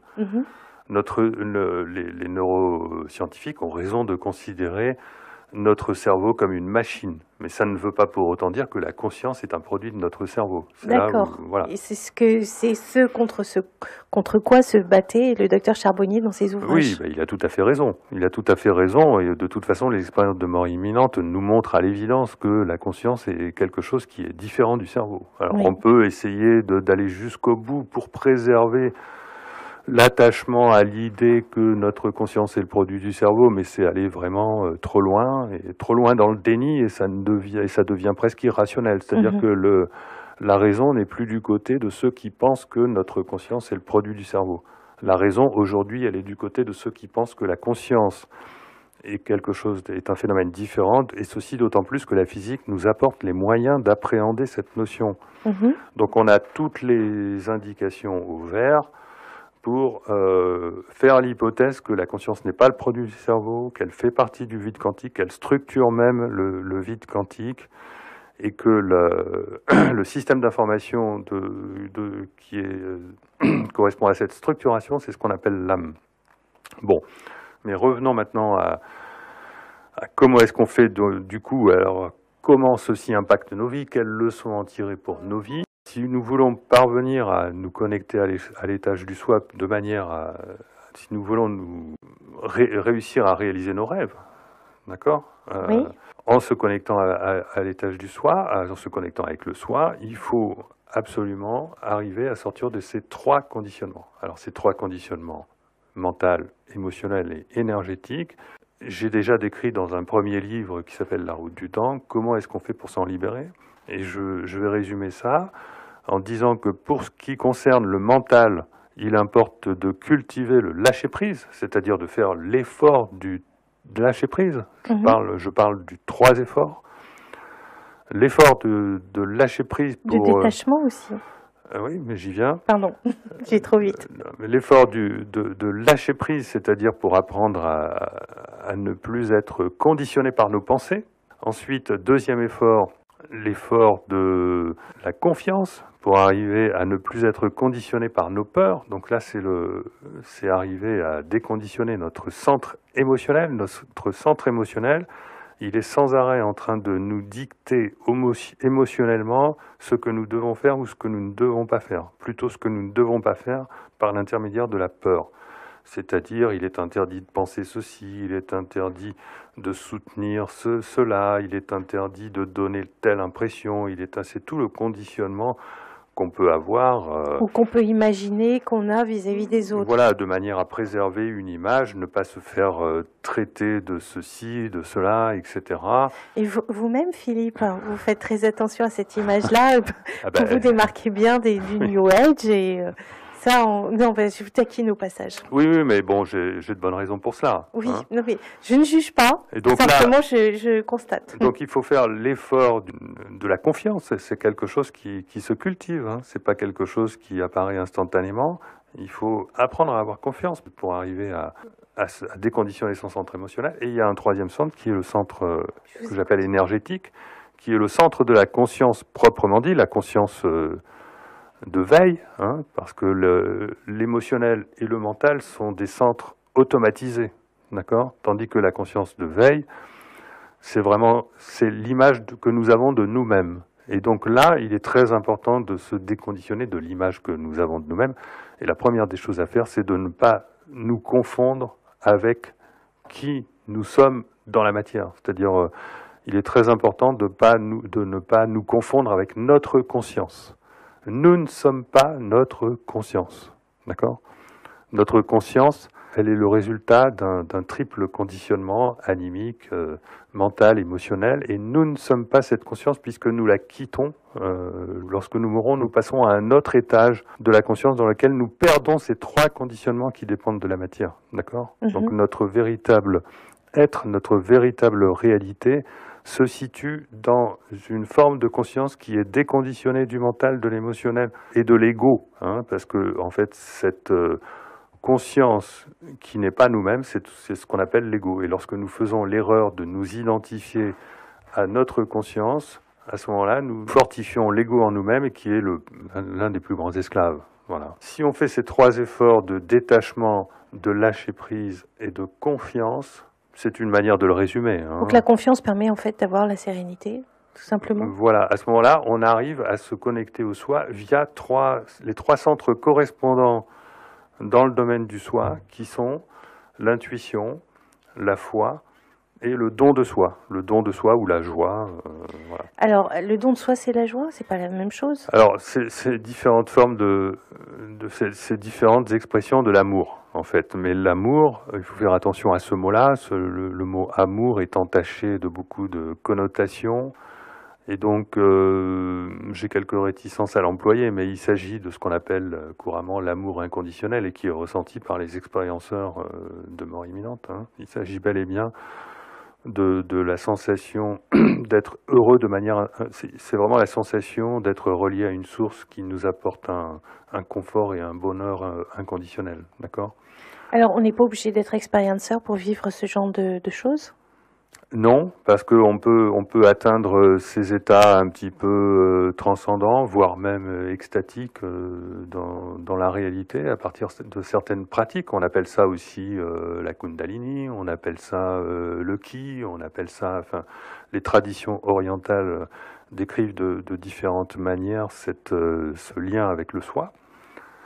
Et donc, moi, ce que je propose, c'est de le décliner de trois manières différentes, puisque nous avons trois centres de la conscience. Voilà, donc le centre qui nous permet de nous libérer de l'émotionnel, c'est la foi. Enfin, c'est le lien avec le centre qui nous permet de nous libérer de l'émotionnel, nous permet d'arriver à l'état qui correspond à la foi, qui est un état de joie où nous ressentons cette transcendance émotionnelle. Ensuite, l'état de joie apporté par l'intuition qui nous relie au mental supérieur et le fait de cultiver le détachement qui nous amène naturellement à cet état de don de soi où on ressent inconditionnellement donc la joie d'exister. Voilà. Enfin, moi, ce que je trouvais très intéressant parmi les explications et ce qu'on allait aborder, c'était le fait qu'on était sur des rails par rapport au futur, et que on pouvait changer aussi de futur si on décide. C'est finalement notre vie, c'est nos choix. Oui, notre vie, c'est nos choix. Oui. Donc, il n'y a rien d'extraordinaire. On fait qu'avec ce qu'on a. Oui, sauf que la difficulté fondamentale, et il faut jamais arrêter de le répéter, c'est que en fait, on n'y arrive jamais. On y arrive difficilement. Ce n'est pas facile d'arriver à gérer soi-même ses aiguillages. Ce n'est pas facile de construire sa propre réalité parce qu'on est constamment, et surtout dans notre société actuelle qui est très matérialiste, on est constamment sous l'emprise de conditionnement mental, émotionnel, et sous l'emprise de la nécessité de définir notre identité sans arrêt, alors que cette identité est totalement illusoire. Qui tu es et la manière dont on s'exprime, quand on explique qui on est, on décrit quelqu'un qui n'est pas ce qu'on est, puisque ce n'est pas cela du tout. Et notre société, notre éducation ne nous apprend pas du tout à être authentique. Voilà, et c'est le problème principal. Sauf en cas spécifique, quand par exemple notre nature prend le dessus et qu'on ne correspond pas au mode préétabli, on est bien obligé à un moment donné de dire moi je ne fais pas partie du lot, je suis désolée, mais je ne peux pas fonctionner dans le même sens que vous. Oui. Je suis trop différente, alors que ce soit la couleur de peau, que ce soit l'orientation de la libido, que ce soit... Oui, mais justement, il ne faut pas chercher de raison, parce qu'à partir du moment où il y a des raisons à un comportement qui dit désolé, je ne suis pas ça, je suis autre, c'est encore à nouveau un conditionnement, vous voyez. Donc en fait... il y a même des expériences qui ont démontré que notre conscience était réellement le produit du cerveau, dans la mesure où certaines fonctions, le cerveau est activé avant même que la conscience soit allumée, entre guillemets, lors de certains choix. Il y a l'expérience de Libet qui a montré ça. Et en fait, donc il est très très difficile d'être certain que nous sommes sur la bonne voie, que nous sommes véritablement dans une réalisation authentique de nous-mêmes lorsque nous prenons une décision. Ce que j'avais, parce que sur vos conseils, je suis allée écouter la conférence de Namur que vous avez donnée. On retrouve cette conférence d'ailleurs sur votre site guillemant.net. Oui. Donc elle est sur YouTube, elle est accessible. Donc la troisième partie de cette conférence où vous parlez justement de la résistance du futur. Ah oui. Alors c'est quelque chose qui m'a interpellée. Est-ce que vous pouvez développer ça pour les auditeurs d'IDFM ? Oui, bien sûr. Ce concept de résistance du futur, c'est d'ailleurs la raison pour laquelle je m'inscris en faux par rapport aux idées New Age qui sont. Je ne dis pas que dans le New Age il n'y a pas des choses intéressantes, mais il y a tellement de dégradation. Ou de mauvaises interprétations. De mauvaises interprétations que, bon, après, il y a tout l'aspect business, etc. Bon. Donc on parle beaucoup de la visualisation positive, de la pensée positive, de la loi de l'attraction. Mais la loi de l'attraction, il ne faut pas oublier qu'il y a aussi une loi de la répulsion. Oui. Et donc la loi de la répulsion, c'est une façon de parler, de prendre un certain contre-pied. Ça vient du fait que, en fait, dans ma théorie, donc le futur existe déjà. On peut le changer, et si on arrive à le changer, les choses ne sont pas aussi simples, parce que l'espace-temps, c'est quelque chose de compliqué, qui agit comme un immense fluide, mais qui ne va pas faire les choses instantanément. Il va avoir besoin de temps. Par exemple, lorsque un rendez-vous entre différentes personnes finit par se réaliser dans le futur, c'est parce que ces personnes ont eu des intentions à différents moments et puis qu'à un moment donné, ça a créé le rendez-vous. Mais il ne s'est pas formé comme ça en un clin d'œil. Il y a une probabilité associée à ce rendez-vous, à cet événement qui est plus ou moins élevé et qui grandit ou qui diminue au cours du temps. D'accord ? Alors, je pourrais donner un petit exemple. Par exemple, sur cette émission que nous avons fait ensemble, je crois que vous étiez en train de projeter quelque chose par rapport à Paris. Et c'est le moment où je vous ai écrit sur Facebook pour vous proposer l'émission. Je crois qu'il y a eu quelque chose comme ça, on s'est croisés. Oui, et puis surtout, vous m'aviez demandé cette interview l'année dernière. Oui. Et je vous avais pas répondu positivement. Bon, enfin, manque de temps, d'opportunités, etc. À un autre moment, vous me l'aviez demandé, donc, etc. Je me suis dit que... Je suis très patiente. Un jour peut-être qu'on ferait cette interview, etc., etc. Puis après, il y a eu différentes opportunités qui ont augmenté la probabilité, et puis au dernier moment, bon, ça s'est décidé. Donc les choses ne se mettent pas en place instantanément, et elles ne se mettent pas en place avec une probabilité de 100%. Hein, on vit dans un univers de probabilité. C'est-à-dire que cet événement, cette interview, il existait, plus ou moins, il existait, mais il n'était pas forcément probable. D'accord ? Et donc, nous l'avons actualisé. Nous l'avons actualisé. C'est-à-dire que sa probabilité a fini par surpasser toutes les autres probabilités concurrentes. Et c'est ainsi qu'il est entré dans la réalité. D'accord ? Et alors donc, de même que les événements ne se forment pas instantanément, ils ne se déforment pas instantanément. Donc ça, c'est très important. Et oui, parce que l'univers est lent, c'est ça ? Oui, l'univers est lent. C'est ça qui m'a surprise. Et c'est quelque chose, mais c'est très important de comprendre ça. C'est vraiment fondamental. C'est quelque chose que j'ai même commencé à expérimenter dans des expériences que je fais dans le domaine du web marketing, etc. Et d'autres expériences également. Sans avoir une certitude absolue d'être abouti à la preuve, j'ai de grandes présomptions que, effectivement, dans la création du futur, il y a une constante de temps. Donc, je viens d'expliquer pourquoi les choses ne se mettent pas en place instantanément. On comprendra aisément qu'elles ne se déforment pas non plus aisément. Donc, imaginez que vous avez une vie de conditionnement, vous avez un grand projet, mais toute votre vie, vous avez vécu d'une manière très conditionnée, comme une machine. Vous avez ressenti d'ailleurs cette contrainte que vous aviez. On est tous obligés de travailler, on est tous obligés de s'occuper des enfants, on est tous obligés. On a toujours un tas d'obligations qui nous empêchent de réaliser nos rêves. Tout à fait, oui.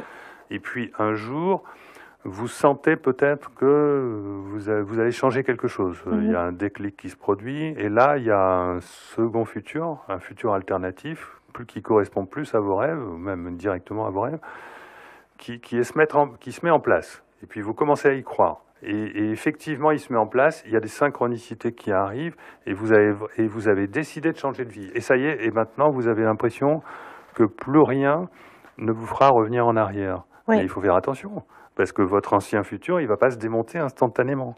Et donc, la moindre fragilité dans votre nouvelle vie, le moindre doute, risque de vous ramener à votre ancienne vie. Ça va être des synchronicités négatives. C'est-à-dire que votre ancien futur, à partir du moment où il est encore là, il conserve une probabilité importante, et que vous suivez le chemin de votre nouveau futur, mais que ce nouveau futur, il n'est pas encore assez bien dessiné, et en plus vous avez encore des doutes, eh bien, la moindre des défaillances, ou plutôt la moindre fragilité dans votre conscience, va faire que vous allez diminuer la probabilité de votre nouveau futur, et votre ancien futur va envoyer des ponts pour que vous y reveniez. Et ça va se traduire sous la forme de hasard négatif, c'est-à-dire ça va se traduire sous la forme de ce qu'on appelle souvent la loi de l'emmerdement maximum.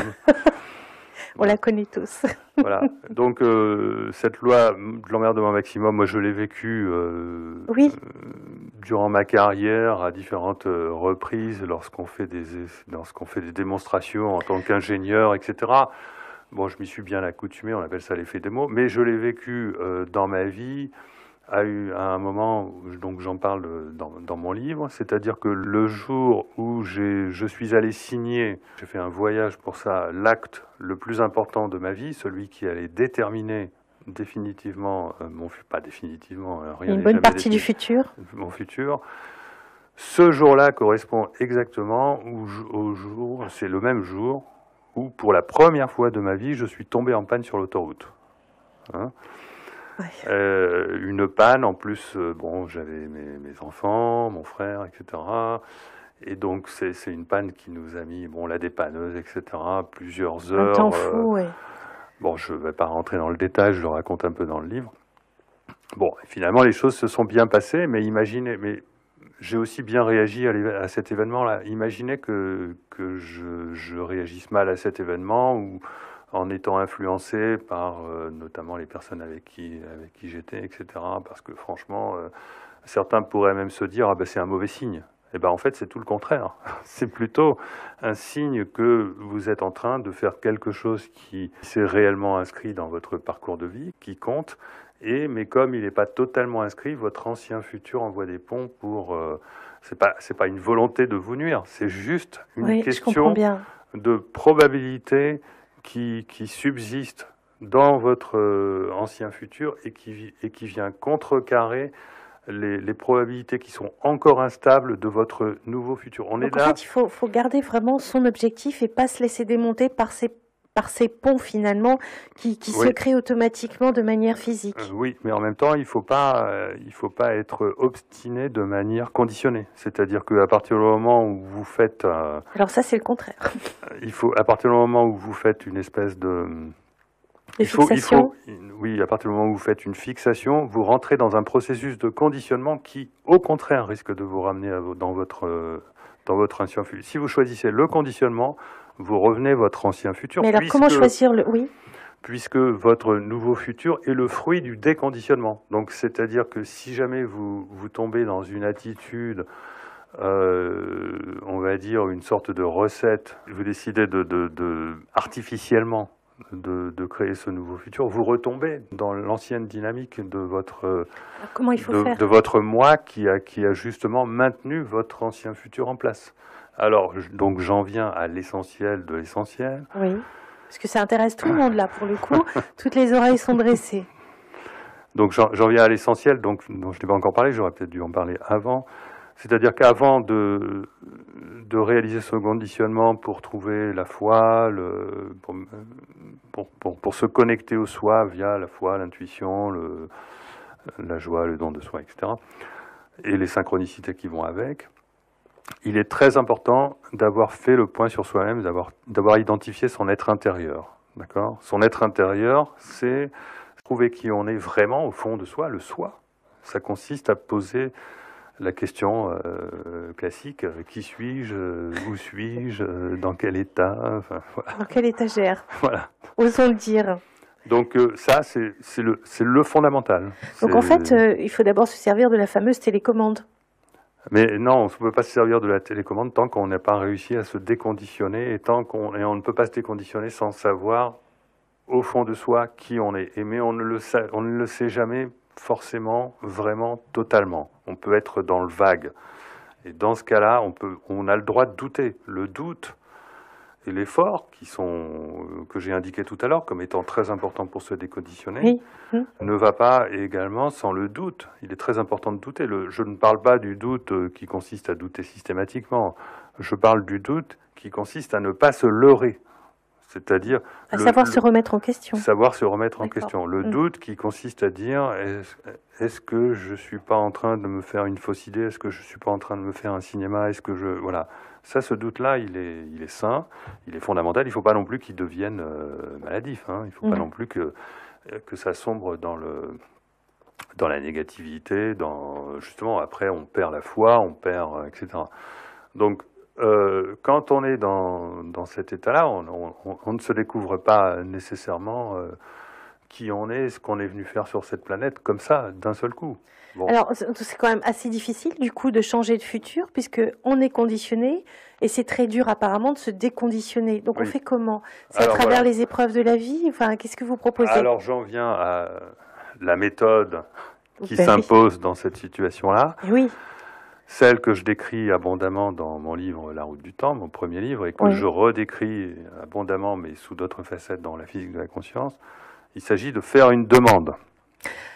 Très important, puisque dans la loi de l'attraction, on demande. Et alors, je peux vous dire, je suis une spécialiste de la co-création. Je co-crée depuis 95. Avec des effets plus ou moins, je vais faire une petite aparté quand même, parce que ça c'est le côté plus rigolo de la chose, où j'ai testé. Je me suis amusée et j'ai eu des co-créations assez réussies, mais pas dans le sens que j'attendais.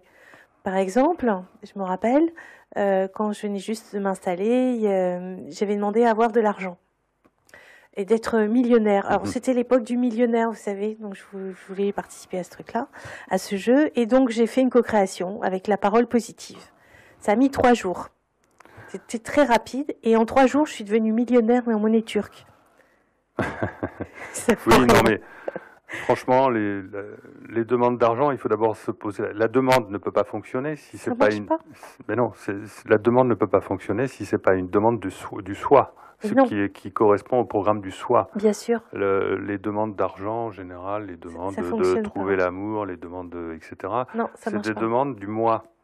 D'accord. Je confirme. Et après, j'ai essayé de demander de l'argent pour changer, juste pour faire la différence. Je me suis dit, il faut changer le nom. Et 3 jours après, c'est mis 3 jours, chez moi c'est très rapide, on m'a offert un plateau en argent. Donc oui, après, j'ai rigolé, je me suis dit, bon, ça veut rien dire, on passe à autre chose. Oui, non, mais justement, alors c'est ce que j'aime pas dans le New Age, c'est qu'on nous présente comme une sorte de pouvoir magique, de la conscience, la loi d'attraction, etc. On peut obtenir tout ce qu'on demande. Non, non, comme ça. Visiblement, on non. ne peut pas obtenir ce qu'on demande à partir du moment où on ne fait pas ce que je vous ai décrit tout à l'heure. C'est-à-dire, il faut s'être retrouvé soi-même. Il faut être dans une démarche de recherche authentique. Donc, tant qu'on n'est pas dans cet état d'esprit-là, il faut avoir compris que nous ne sommes pas qui nous sommes. Il faut avoir compris que notre état de conscience habituel n'est pas nous-mêmes. Il faut avoir compris que notre vie, c'est juste un instant dans l'éternité. Et nous allons quitter notre corps et après, nous allons vivre des états de conscience complètement différents. Et notre vie ne signifie rien par rapport à dans toute cette affaire. Et donc, oui, mais malgré tout, elle est précieuse, quoi. Non, mais bien sûr, elle est précieuse justement pour l'apprentissage de l'âme, pour l'apprentissage de notre âme, c'est-à-dire apprendre qui on est, etc. Et ce n'est qu'en trouvant qui on est qu'on peut arriver à justement faire fonctionner la loi de l'attraction. Hein. Et donc, je disais tout à l'heure qu'on peut être quand même dans une démarche authentique, mais ne pas se trouver soi-même, parce que c'est difficile. Et dans ce cas-là, faire une demande devient sain, c'est-à-dire que on fait une demande, mais on ne demande pas, on n'est pas en train d'exiger de l'argent. Oui, ça marche pas, ça. On commence par demander. On commence par demander quelque chose qui correspond au rêve profond qu'on a identifié en soi. Alors, c'est par exemple, quelle est ma mission d'âme ? Oui, voilà, exactement. Est-ce que ça peut être, par exemple, comment fonctionne l'univers ? Mais ça peut être des choses beaucoup plus simples aussi. Par exemple. Mais l'important, ça peut être de demander... Ça peut être de demander une voiture, pourquoi pas. Ça peut et donc, demander, mais si c'est pas bon pour son soi, c'est comme demander de l'argent, c'est pareil. Non, parce que... C'est pareil que de l'argent. Non, mais c'est bon, c'est assez subtil. Il faut dialoguer avec son être intérieur. Il faut se poser la question, ce qui est bon pour soi. C'est pas ce qui est bon pour soi. C'est d'abord, il faut se poser la question qui on est, qu'est-ce qu'on est venu faire sur cette planète, etc. Et si on n'a pas les réponses à cette question, il faut quand même rester dans une démarche authentique de se trouver soi-même. Et on ne peut pas demander une voiture, on ne peut pas demander des choses matérielles à partir du moment où c'est pas identifié. Je comprends. Tant que ce n'est que celui qui a trouvé son soi qui peut demander des choses matérielles en négociant avec son soi le fait de dire il en a besoin pour y arriver. Alors par exemple, si je pars un peu dans le chemin du New Age, parce que je connais un peu plus, mais en même temps on va revenir, parce que ça permet de faire un pont aussi, ça peut être intéressant. Non, mais il ne faut pas faire de pont avec le New Age. Le New Age comporte des choses intéressante. Ok, il faut pas, je vais pas renier tout là-dedans. Il y a quelques principes fondamentaux et encore, pas grand-chose. Mais d'une certaine manière, le New Age c'est un tissu d'ânerie, d'accord ? Non, mais il faut le dire. À un moment donné, il faut le dire. Le New Age c'est un tissu d'ânerie qui est fait pour les ménagères américaines, peut-être pour les faire rêver, etc. Non, moi je ne soutiens absolument pas le New Age. Donc, on garde les pieds sur terre. Sans pour autant avoir la position qui consiste à dire radicalement tout est à rejeter, d'accord ? Il faut essayer de comprendre que cette loi d'attraction, elle est fondée, d'accord, mais il ne faut pas tomber dans tout ce que dans tous les pièges qu'implique le fait de ne pas comprendre sur quoi elle est fondée. Parce que le New Age nous a balancé cette loi d'attraction, mais sans nous expliquer pourquoi et comment elle marche. Tout à fait d'accord. D'accord ? Et le fait de ne pas comprendre un outil, c'est justement ce qui risque de nous faire tomber dans toutes les dérives associées à la pratique de cet outil sans en comprendre les fondements. Et donc c'est pour ça que le New Age est récupéré par le business, etc., etc. Donc moi, franchement, je déconseille tout ce qui est relatif au New Age d'une manière générale, et je conseille aux personnes qui sont sensibilisées par le fait qu'il y a quelque chose de vrai là-dedans, de s'intéresser aux fondements, de s'intéresser vraiment à ce qui compte là-dedans. Et ce que j'essaie d'expliquer, c'est qu'il y a quand même quelque chose de vrai, mais que ça ne peut pas marcher. De toute façon, l'important n'est pas de faire marcher. L'important, c'est de se trouver soi-même. Oui, on a bien compris. On revient à l'essentiel. Voilà. Alors, le New Age va marcher, effectivement, mais que pour les gens qui n'en ont plus besoin, en quelque sorte. C'est-à-dire que les personnes qui sont déjà éveillées, elles n'auront absolument pas besoin d'apprendre la moindre recette, de lire le New Age. C'est quoi? Le simple fait qu'elles soient éveillées à leur authenticité d'être, qu'elles aient trouvé leur connexion, qu'elles ressentent la lumière, va faire qu'elles vont réaliser automatiquement dans leur vie tout ce qu'elles veulent, et elles n'ont pas besoin de lire des bouquins qui leur expliquent comment on fait. Donc c'est un travail sur soi avant tout. Et inversement, les personnes qui n'ont pas fait ce travail sur soi, elles vont lire des livres qui vont indiquer tout un tas de recettes, et elles vont dans une voie de garage. Donc, et elles fuient, comme j'en ai vu plusieurs. Il y en a une cet après-midi qui m'a dit « J'ai passé mon temps à faire des formations, j'en ai rien retiré. » Ben, c'est normal, exactement. C'est pas du tout... elle dit « Maintenant, je fais du concret. » Voilà ce qu'elle m'a dit. Il faut pas rechercher une recette de développement personnel. Il faut pas rechercher ça. Il faut se rechercher soi-même. Il vaut mieux faire de la méditation, il vaut mieux s'intéresser non pas aux religions, mais aux philosophies orientales, etc. Et essayer de se trouver soi-même. C'est difficile. Et alors justement, mais à partir du moment où on est dans une démarche d'authenticité vis-à-vis de soi-même, on peut faire une demande. Et dans cette demande, on ne demande pas des biens matériels qu'on n'est pas capable. Oui, ça marche pas. Ça marche pas, puisqu'on n'est pas encore éveillé. D'accord. On demande, on pose des questions. On pose des questions. Alors on pose des questions. Il s'agit de poser des questions au soi, c'est-à-dire à qui on est. D'accord. Donc comme on ne peut pas s'identifier à soi-même, et il faut surtout pas s'identifier à soi-même, il vaut mieux considérer que c'est une entité externe. D'accord. Donc cette entité externe, on peut l'appeler l'ange, on peut l'appeler l'univers, on peut l'appeler tout ce qu'on veut. Il s'agit de faire une demande à l'ange. Donc dans mon premier livre, je parle de dialogue avec l'ange. Oui. J'ai d'ailleurs été inspiré par ce livre qui s'appelle Dialogue avec l'ange de Gita Mala. Et donc je propose un certain nombre de conseils, mais qui sont pas des recettes, qui sont destinés à faire comprendre qu'il s'agit d'être dans une démarche d'authenticité essentiellement. Alors, il nous reste à peu près 8 minutes avant la fin de cet entretien qui est passionnant. On resterait, puis vous parlez, on a l'impression que comme ça, c'est fluide. On sait que c'est le résultat de beaucoup de réflexions.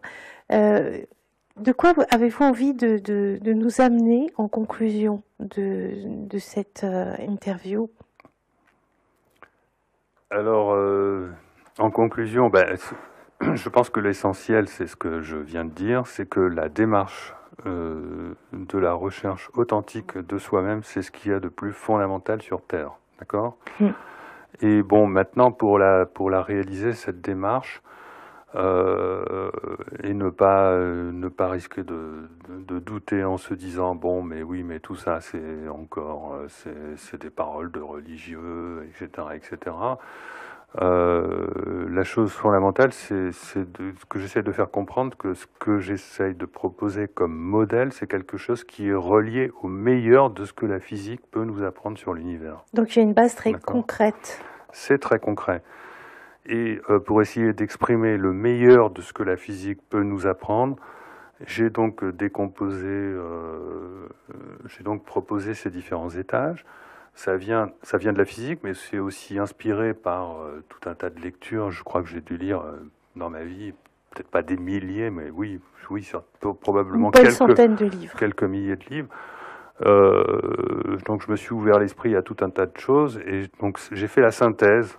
Et je me suis aperçu que cette synthèse, en la reprochant de l'enseignement que nous apporte la physique moderne, nous conduit à cette décomposition de notre réalité en plusieurs réalités emboîtées les unes dans les autres, mais de densité qui diminue sans cesse, mais en même temps d'état de conscience qui augmente sans cesse. C'est-à-dire qu'en fait, en même temps que nous devons comprendre que nous ne sommes pas nous-mêmes, nous devons comprendre que l'entité qui est réellement nous-mêmes est reliée à plusieurs nous-mêmes dans l'espace-temps, plusieurs autres moi. C'est-à-dire que nous avons nous avons une seule identité, mais nous avons plusieurs moi dans l'espace-temps qui sont d'autres consciences et qui sont des consciences qui sont des émanations de notre soi.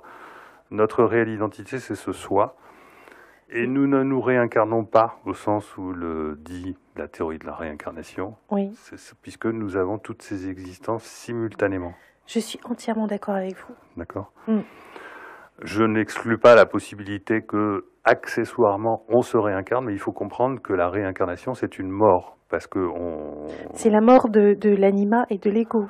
Non, la réincarnation, si elle existe, la mort, hein. Si elle est réelle, c'est la mort de la conscience qu'on avait avant, oui. Puisqu'on se retrouve dans une matérialité qui génère notre nouvelle conscience. Donc il n'y a plus de mémoire de cette...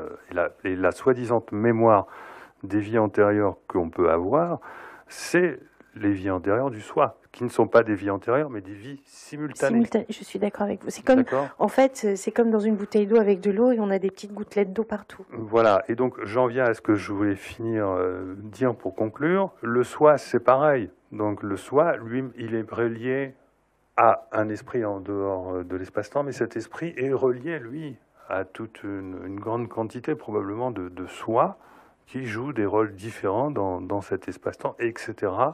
Et finalement, donc c'est la raison pour laquelle j'assimile la conscience et surtout notre identité à un vaste réseau de neurones. Et finalement, nous sommes tous reliés par ce réseau neuronal. Nous avons tous la même identité. Oui. Nous sommes tous la même conscience. Simplement, nous sommes tous des émanations qui explorons des détails particuliers de l'univers et qui faisons évoluer des détails particuliers de l'univers. Nous sommes tous à l'œuvre dans les changements de la réalité. Parce qu'en fait, avant d'exister, notre réalité existe déjà, puisque le temps n'existe pas.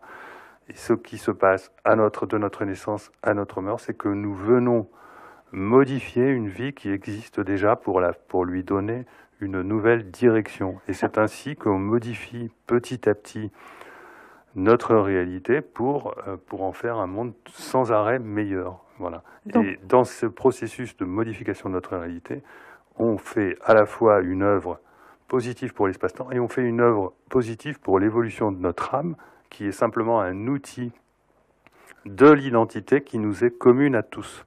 Alors certains pourront l'appeler Dieu, certains pourront dire que Dieu c'est...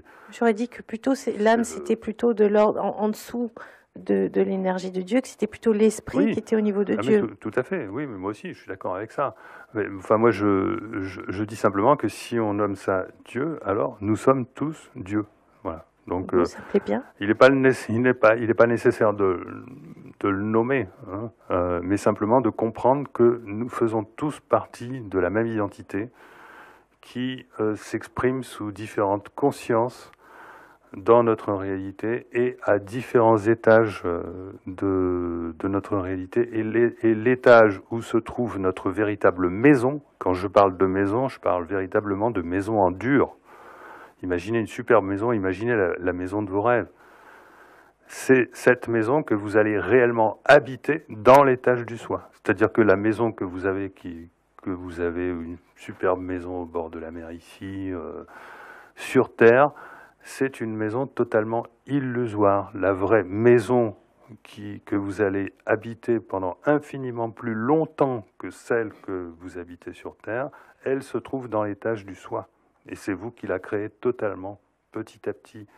Et c'est là que... Et je pense que, mais là on est dans la spéculation, et je pense que la réalité que nous vivrons dans cet étage-là, elle sera beaucoup plus merveilleuse et beaucoup plus riche que la réalité que nous vivons actuellement. Mais qui est quand même très importante puisqu'elle permet d'arriver à celle-là. Mais on ne peut pas arriver à celle-là sans avoir réussi à tous les processus justement qui permettent l'évolution de son âme vers l'étage du soi. En fait, on va fusionner avec le soi.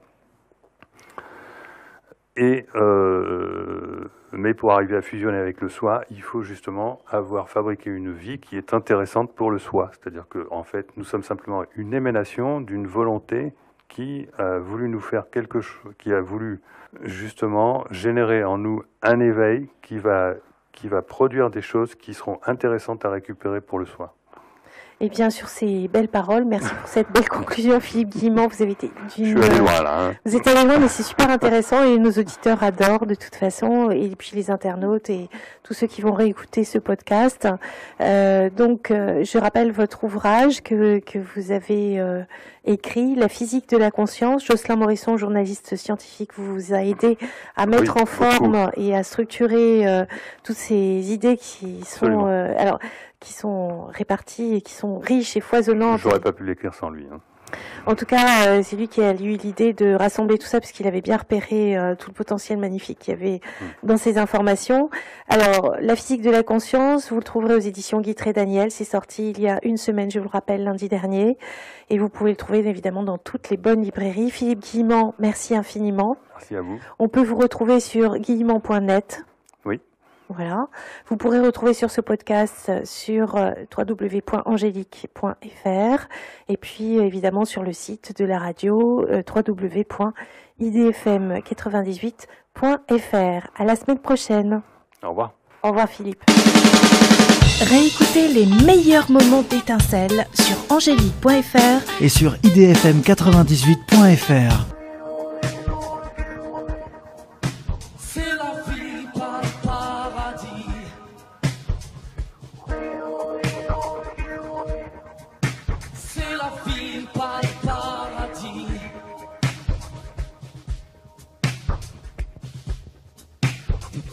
Dans les pièges, cow-boy par le siège, t'as misé sur le mauvais cheval.